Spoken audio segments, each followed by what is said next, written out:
Samajwadi party ने राम भक्तों पर इसी अयोध्या में गोलियां चलाई थी।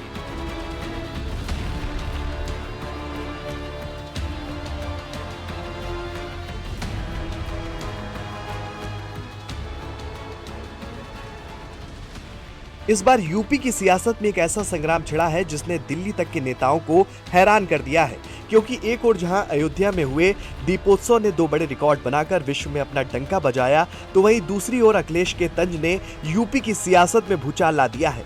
पहले दीपोत्सव के खर्चे पर सवाल उठाए, फिर योगी सरकार के दोनों डिप्टी सीएम को आड़े हाथ ले लिया, जिसके बाद सियासी गलियारों में तमाम तरह की चर्चाएं होने लगी हैं। कहा तो यहां तक जा रहा है कि अखिलेश ने चुनाव को देखते हुए ये दांव खेला है, लेकिन इस बात में कितना दम है उसको इस रिपोर्ट में जानते हैं। दरअसल अयोध्या की धरती पर दीपोत्सव का पर्व इस बार भी अद्भुत नजारा लेकर आया। सरयू किनारे जब लाखों दियों ने रात को दिन में बदल दिया, तो पूरा देश रामनगरी की इस ऐतिहासिक रोशनी में नहाया हुआ था। लेकिन इस बार इस उत्सव की चमक केवल धार्मिक भावनाओं तक सीमित नहीं रही, बल्कि इसने 2027 के विधानसभा चुनाव की हल्की दस्तक भी दे दी।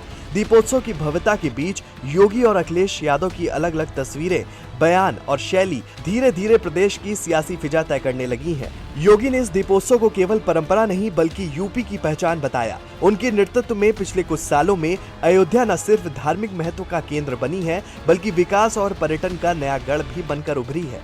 राम मंदिर निर्माण से लेकर अयोध्या के इंफ्रास्ट्रक्चर तक योगी सरकार ने इसे एक मॉडल सिटी के रूप में पेश किया है। वहीं अगर सपा प्रमुख की बात की जाए तो अखिलेश इस दौर में खुद को एक परिपक्व और संतुलित नेता के रूप में पेश करने में जुटे हैं।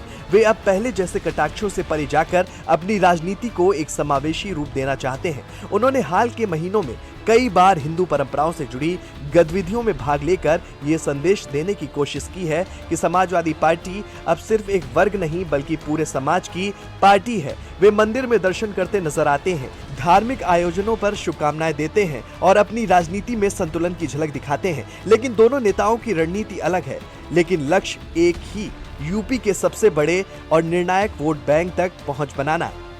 जानकारों की माने तो 2027 चुनाव में भी हिंदुत्व मतदाता की एक तरह से जो शक्ति देखी जाएगी, हर बार की तरह इस बार भी कुछ ऐसा ही देखा जाएगा। और हिंदुत्व मतदाता की जिस तरह से राजनीति में रूपरेखा और दिशा बदल देती है, ये देखा जा रहा है कि बीजेपी लगातार जो 2 बार जो जीत हासिल की है, और ऐसे में योगी आदित्यनाथ हिंदुत्व की फायर ब्रांड नेता है, तो कहीं ना कहीं इसका श्रेय भी मिला है।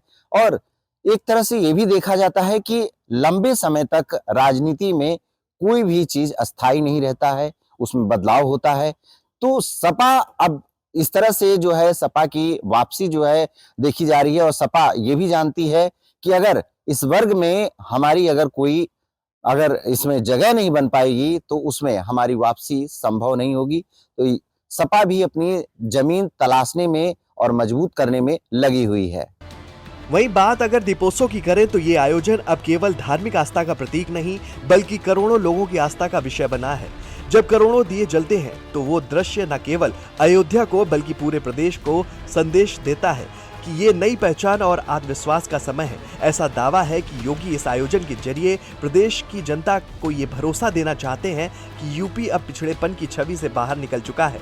वो अपराध और अराजकता से संस्कृति और सभ्यता की ओर लौट चुका है। हालांकि जानकारों का ये भी मानना है कि अखिलेश इस बदलाव को चुनौती नहीं बल्कि अवसर के रूप में देखते हैं। वे जानते हैं कि जनता अब केवल भावनाओं से नहीं बल्कि विकास और सुशासन से जुड़ना चाहती है। इसलिए उन्होंने अपने हालिया भाषणों में लगातार युवाओं, किसानों, मध्यम वर्ग की आकांक्षाओं पर जोर दिया है।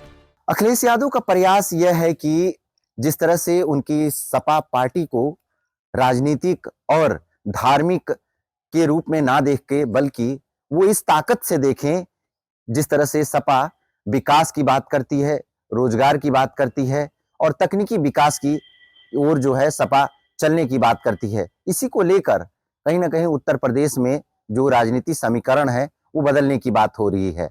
और ऐसे में इस लहजा से देखा भी जा रहा है कि जो लोगों की नजरिया है वो भी बदलते हुए नजर आ रहे हैं। और इस दीपोत्सव में जिस तरह से संग्राम छिड़ा है, इसका असर 2027 के चुनाव में किस तरह से परिणाम आएगा, इसका फायदा मिल पाएगा या नहीं, ये देखने वाली बात होगी। लखनऊ से कैमरा पर्सन अनिल के साथ राजन सिंह, जेएमडी न्यूज के लिए।